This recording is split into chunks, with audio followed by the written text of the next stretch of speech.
내가 이 부대에 온 지 1년이 되었지만 내 숙소 개인 전화 걸린 것은 지금이 처음이다. 비상사태에 준하는 상황도 없었을 뿐더러 대부분의 연락은 내 휴대폰을 통해 이루어졌기 때문이다. 게다가 지금은 새벽 4시. 오랜만에 듣는 낯선 벨소리에 나는 벌떡 깨어났다. 네? 통신보안 헌병대 병장 손명근입니다. 헌병대? 헌병대에서 이 새벽에 무슨 일이지? 박한수 대위님이십니까? 그래. 지금 곧 헌병대로 와주셔야겠습니다. 뭐라고? 급한 일이니 지금 곧 헌병대로 와주셔야겠습니다. 야, 병장아. 네가 그냥 오라 그러면 내가 가야 하냐? 무슨 일인지 말을 해줘야지. 지금 전화로는 말씀드리기 곤란합니다. 어서 와주시기 바랍니다. 나는 단잠에 빠져있던 터라 약간의 짜증이 밀려왔다. 이 자식이 말귀를 못 알아듣네. 그냥 이유를 말하라고. 살인사건입니다. 뭐? 살인사건? 나는 옆으로 누운 몸을 벌떡 일으켰다. 대인님 부대 최태형 중사가 살인 혐의로 헌병대에 수감되었습니다. 뭐? 뭐라고?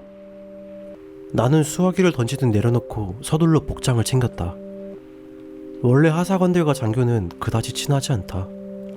그런데 나는 이 부대에 오자마자 최 중사와 친해졌다. 그의 거침없는 유머와 넉살은 매번 규칙과 복종을 강조하는 전형적인 군인인 나에게 마치 오아시스와 같은 것이었다. 나에겐 최 중사와 같은 능력이 없다. 내 성격만큼이나 늘 나의 삶은 메마르고 딱딱했다. 그런 나에게 최 중사의 언행은 마치 인생이란 이렇게 사는 것이라고 가르쳐주는 것 같이 느껴졌다. 그래서인지 우리는 만난 지 한 달도 안 되어 사석에서는 형 동생 할 정도로 서로에게 깊은 신뢰를 보내고 있었다. 평소 온화한 성격임에도 늘 책임이 앞서는 일에는 누구보다 더 강직하고 우직하게 그 일을 수행했다. 그 때문인지 최 중사는 상관들뿐 아니라 부하들에게도 인기가 많았다. 그런 그가 지금 살인 혐의로 헌병대에 수감되어 있다니 도저히 믿을 수가 없었다. 헌병대에 도착한 나는 바로 최 중사를 찾았다. 유치장에 수갑과 족쇄를 차고 웅크리고 앉아 고개를 숙이고 있는 최 중사가 눈에 들어왔다. 군수사관이 나의 출연을 보자 먼저 말을 걸었다. 동거하던 여자친구를 권총으로 쏴 죽였습니다. 뭐라고요? 이건 관할 경찰서에서 1차 조사를 마치고 저희 쪽으로 보낸 파일입니다. 군수사관은 두툼한 파일처를 나에게 건넸다. 그리고 그는 말을 계속 이었다. 군검찰로 송환되기 전에 한번 보시죠. 그리고 검찰로 송환되면 저 친구와 얘기할 시간이 별로 없을 겁니다. 하실 말씀 있으면 지금 얘기를 나누시죠. 나는 아무런 대답도 하지 않고 파일을 급히 열어봤다.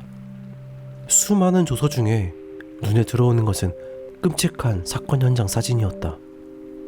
어리둥절해 있는 나를 본 군수사관은 사진에 대한 설명을 해주었다. 살해도구는 K5 권총입니다. 여자친구의 멱살을 쥔 채 권총으로 무려 12발을 얼굴에 대고 쏜 것 같습니다.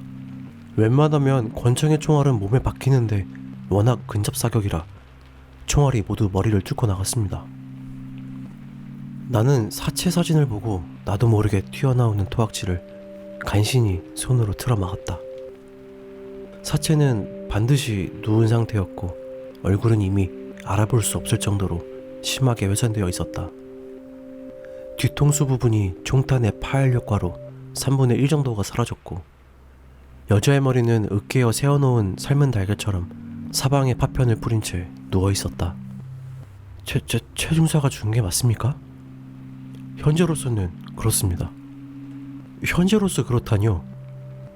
총소리를 들은 최 중사 이웃들이 경찰에 신고를 했는데 경찰에 도착했을 때 최 중사가 권총을 들고 사체 앞에 무릎을 꿇고 앉아 있었다고 하더군요. 최 중사가 자기가 죽였다고 하던가요? 본인은 계속 입을 다물고 있지만 경찰 조사 결과로는 외부 침입 흔적이 전혀 없고 그 방 안에 있는 족적은 최 중사와 여자친구 뿐이었다고 합니다. 곧 지문 감식 결과가 나오겠지만 현재로서는 제3자의 소행으로는 보기 힘듭니다. 권총은 어떻게 된 겁니까? 평소 소지하지도 않는데. 권총의 일련 번호로 보아 대인님 부대 무기고에서 탈취한 것으로 보입니다.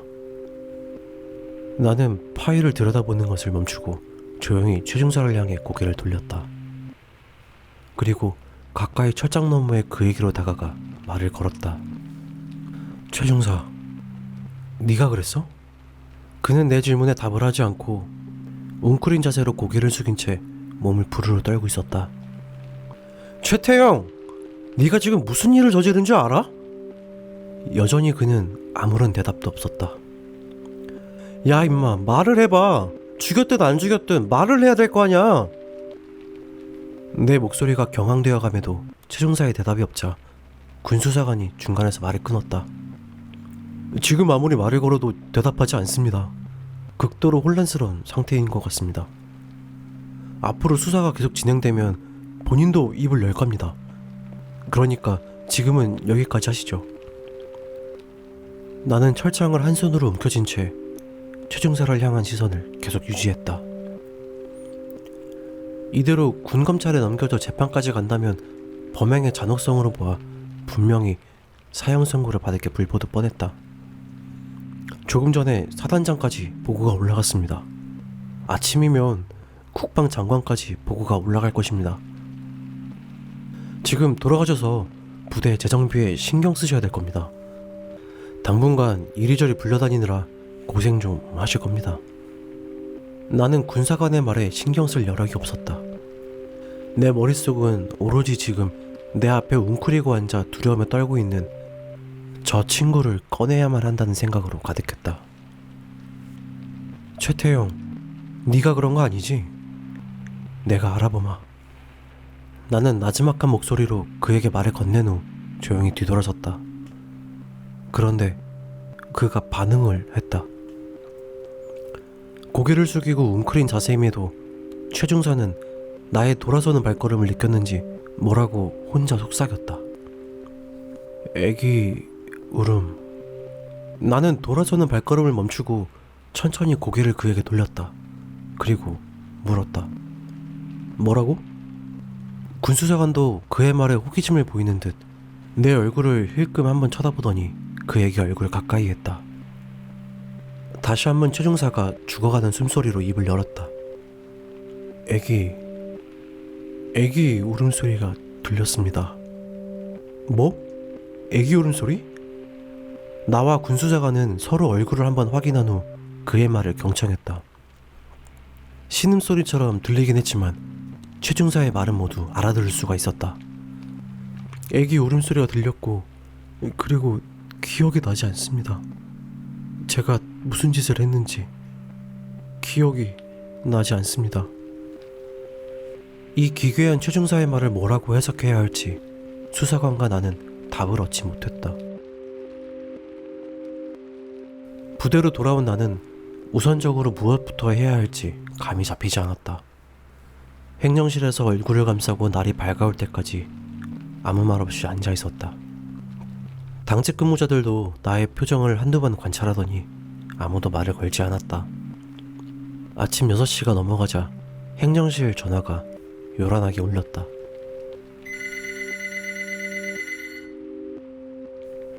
당직 근무자가 전화를 받은 후 곧 나를 불렀다.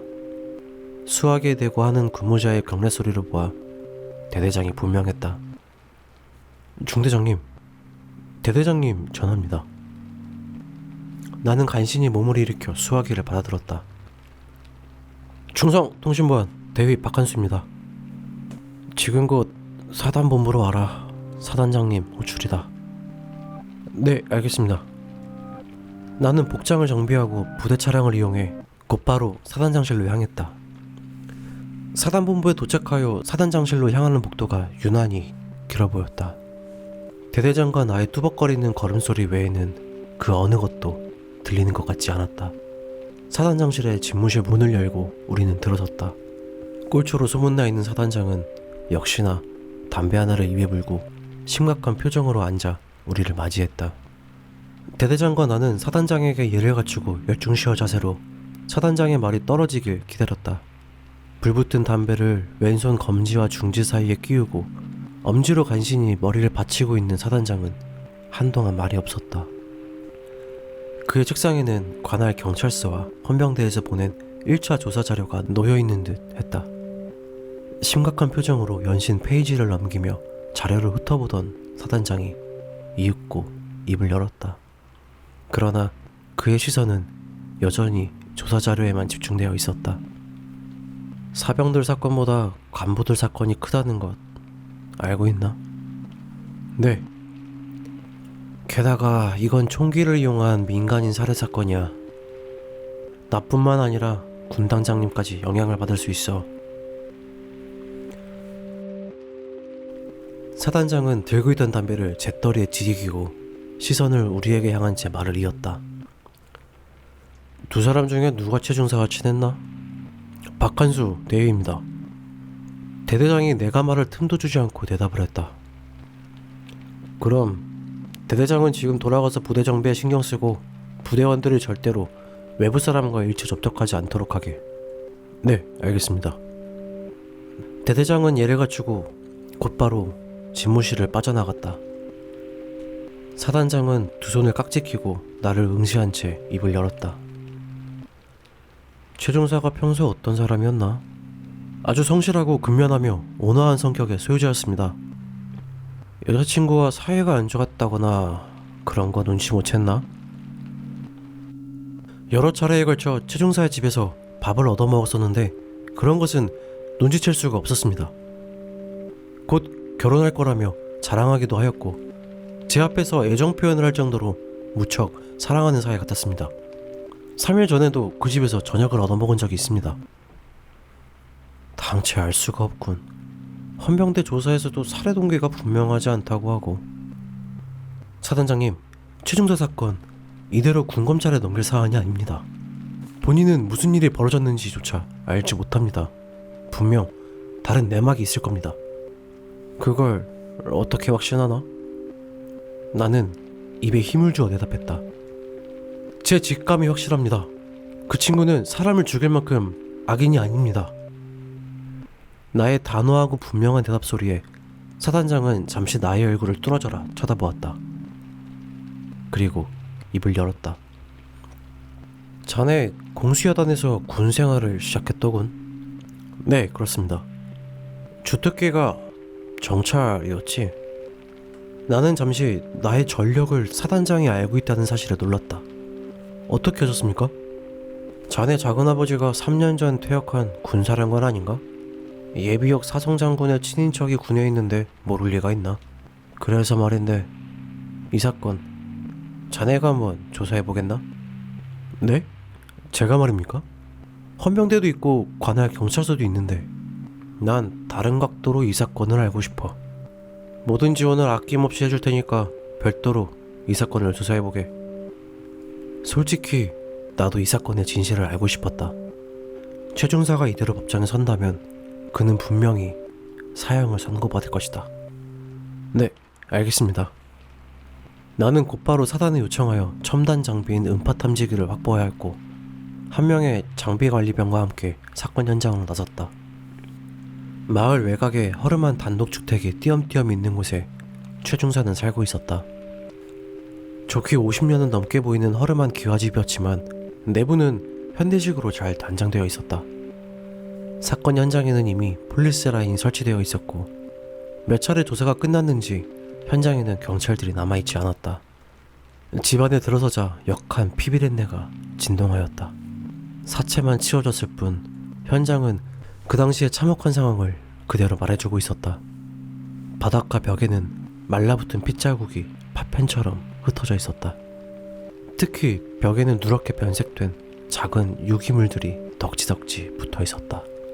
그것이 살해된 최중사 여자친구 머리에서 튀어나온 살점이나 뼈조각일 것이라고 생각이 들자 나도 모르게 구역질이 쏟아져 나왔다. 밖으로 급히 뛰쳐나온 나는 집안 화단에 연신 헛구역질을 했다. 그것이 3일 전에 나에게 밥을 차려주고 나와 대화를 나누던 여자의 파편이라니. 나는 헛구역질을 멈출 수가 없었다. 이에 동행한 장비병인 김기중 병장이 나를 보고 괜찮냐는 듯 묻고는 희죽거리는 웃음으로 비아냥거렸다. 중대장님 비위도 참 약하십니다. 닥쳐 이 새끼야. 내 말을 듣기라도 했는지 180이 넘는 우람한 체구의 김 병장은 계속 손으로 입을 가리며 희죽거렸다. 나는 사건 현장에서 나와 최중사의 주변 이웃들을 조사했다. 옆집, 뒷집 모두 조사해봤지만 특이한 사항은 발견되지 않았다.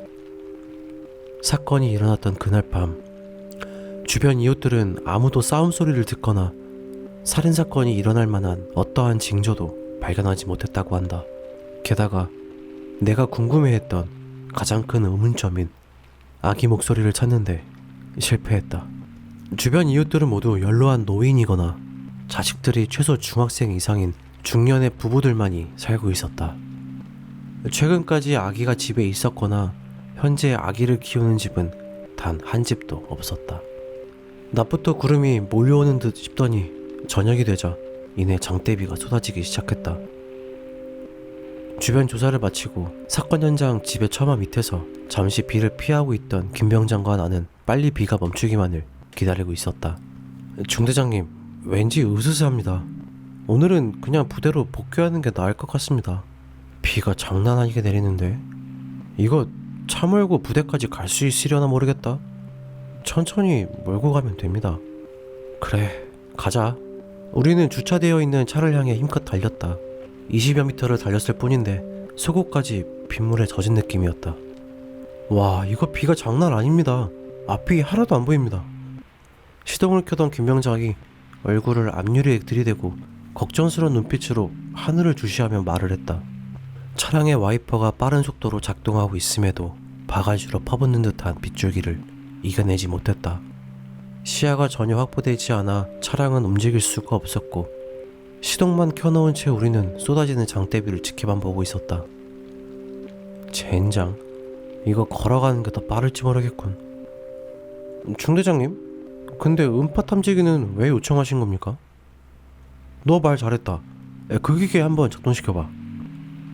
김 병장은 뒷좌석에 놓인 사과 박스 크기의 상자를 조심스레 열었다. 나는 뭐가 뭔지 도대체 알 수가 없었다. 예전 공수여단에서 근무할 때 한두 번 본 것 빼고는 전혀 다를 수 있는 것이 아니었다. 너 이거 어떻게 사용법을 알고 있냐? 나의 질문에 김 병장은 기계를 이리저리 만지작거리며 작동시키더니 헤드폰을 머리에 얹고 말을 이었다. 제가 한미연합사훈련에 파견 나가서 배운 겁니다. 이 장비는 사단이 없어서 군단에 요청한 걸로 들었습니다. 이게 말입니다. 소리가 나면 그 소리가 사람 소리인지 기계 소리인지 구별을 할 수 있는 장비입니다. 예를 들어 건물 안에 보이지 않는 곳에 누가 숨어 있어도 찾아낸다는 것 아닙니까? 미군 애들은 장비 하나는 정말 끝내줍니다. 나도 다 알아 임마. 그런데 진짜로 왜 이걸 요청하신 겁니까? 필요한 일이 있어.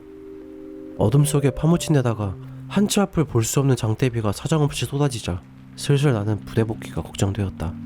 게다가 사건 현장 옆에서 차를 세우고 있으니 이젠 나까지 으스스한 기운까지 느껴졌다. 이대로 마냥 기다릴 수 없을 것 같아 김 병장에게 출발할 것을 명령하라는 순간 갑자기 김 병장이 차량의 시동을 꺼버렸다. 김기중, 너 왜 시동 꺼? 그는 내 말에 대답하지도 않은 채 나를 한번 빤히 쳐다보더니 헤드폰을 낀 머리를 음파 탐지기의 모니터에 가까이 하며 뭔가를 살피고 있었다. 야, 김 병장! 나의 부름에도 그는 아랑곳하지 않고 오른손 검지를 입술에 세우며 나에게 조용히 할 것을 부탁했다. 중대장님, 그는 가는 숨소리로 나를 부르더니 수신기를 이리저리 돌려 방향을 맞추기 시작했다. 무슨 소리 안 들리십니까? 무슨 소리? 내 귀에는 차 위로 쏟아지는 장대비 소리만이 들려올 뿐이었다. 애기 울음소리. 뭐야? 애기 울음소리? 나는 순간 최중사의 말이 떠오르면서 온몸에 조여드는 긴장감과 공포에 순간 무슨 말을 더 해야 하는지 잊고 있었다. 아무것도 모르는 김 병장은 가만히 수그린 자세를 유지하며 소리의 근원지를 찾고 있었다. 무슨 재미있는 것이라도 찾는 양 김병장은 천진스러운 모습으로 파괴적인 빗소리에서 정체에 모를 어떤 소리를 골라내고 있었다. 오케이, 찾았다. 김병장은 자신의 실력을 자랑이라도 하듯 싱글벙글한 모습을 한 채 나를 쳐다보았다. 그러나 곧 그는 나의 어두운 표정을 살피고는 안테나가 가리키는 방향으로 고개를 돌렸다. 어이, 연병 놀래라. 김병장은 자신도 모르게 몸을 움찔하며 나의 존재도 무시한 채 욕설을 내뱉었다. 접시형 안테나가 사건 현장을 정확히 가리키고 있었기 때문이다. 야, 김병장, 정확히 어느 지점인지 찾아내. 내 말에 김병장은 부릅뜬 눈을 한번 깜빡이면서 고개를 끄덕였다. 무표정한 얼굴로 두 눈을 부릅뜬 김병장의 표정은 그가 겁을 집어먹었음을 말해주고 있었다. 우리는 차량 내에 우위와 우산을 꺼내 차에서 내렸다. 그리고 김병장은 천천히 소리의 진원지를 향해 발을 옮겼다. 진원지가 서서히 가까워올수록 김병장의 발걸음이 점점 느려졌다. 정체 모를 그 소리는 김병장을 사건 현장의 낮은 대문으로 유도하였다. 낮은 대문을 밀고 들어가면서 나는 심장 박동이 서서히 증가하고 있음을 느낄 수 있었다. 조그만 마당 가운데로 들어서자 김병장이 갑자기 걸음을 멈추고 어둠 속의 그 집을 조용히 응시했다. 왜 그래? 나의 물음에 김병장은 조용히 그리고 아주 나지막한 목소리로 대답했다. 바로 앞에 있습니다. 나는 곧바로 손전등을 전방을 향해 비추었다. 작은 툇마루가 눈에 들어왔지만 아무것도 보이지 않았다. 너 이 자식 고양이 울음소리를 착각한 거 아니야? 그러자 김병장은 전방을 주시한 시선을 돌리지 않은 채 답을 했다. 고양이 아닙니다. 바로 우리 코 앞입니다. 나는 계속하여 전방 주변을 손전등으로 비추며 무엇인가를 찾아내려고 애를 썼다. 소리가 끊겼습니다. 헤드폰을 쓰고 있던 김병장이 멍하니 한마디 내뱉었다. 나는 잠시 동안 손전등에 비추어진 툇마루 주변을 멍하니 응시했다. 빗소리 외에는 아무것도 들리지 않는 묘한 정적이 감돌았다. 중대장님, 못 들으셨습니까? 상당히 크게 들리던데? 갑자기 그의 목소리 톤이 낮아졌음을 느낀 나는 그의 얼굴을 가만히 응시했다. 우위를 뒤집어 쓴 채 그는 나를 보고 말하고 있었지만 어둠 속에 가려진 그의 얼굴은 볼 수가 없었다. 나는 그의 표정을 확인하려고 손전등을 그의 얼굴에 비추었다. 그런데 손전등 빛으로 확인된 그의 표정이 나를 의아하게 만들었다. 한쪽 입꼬리를 치켜 올리며 웃고 있는 것이 아닌가. 너 지금 장난친 거냐? 아닙니다. 제가 왜 장난을 칩니까? 그러나 여전히 그의 비웃는 듯한 표정은 변화가 없었다. 그런데 너 왜 웃고 있지? 이 말에 김병장은 갑자기 두 눈을 부릅뜨고 경직된 표정을 짓더니 나에게 윽박지르듯 대답하였다. 그럼 이런 표정으로 있습니까? 순간 나도 모르게 주먹과 발이 동시에 그를 향했다. 이런 미친놈을 봤나? 공수부대 출신인 나의 주먹질과 발길질은 내가 생각해도 치명적이고 거칠었다. 그러나 이러지 않으면 그의 기이한 행동을 멈추게 할 수 없을 것 같았다. 김병장은 힘없이 고꾸라져 고통스러운 신음소리를 연발했다. 얼마나 나갈지 모르는 그 비싼 장비의 상태가 염려되었지만 다행히도 김병장은 그것을 꽉 움켜잡고 있었다. 일어나 새끼야. 감히 나한테 장난질을 해? 나는 그의 목덜미를 움켜쥐고 차량이 있는 곳으로 끌고 갔다. 나는 조수석에 그를 던지듯이 처박아 놓고 운전대를 잡았다. 연신 몇 번의 기침을 하던 김병장이 입을 열었다.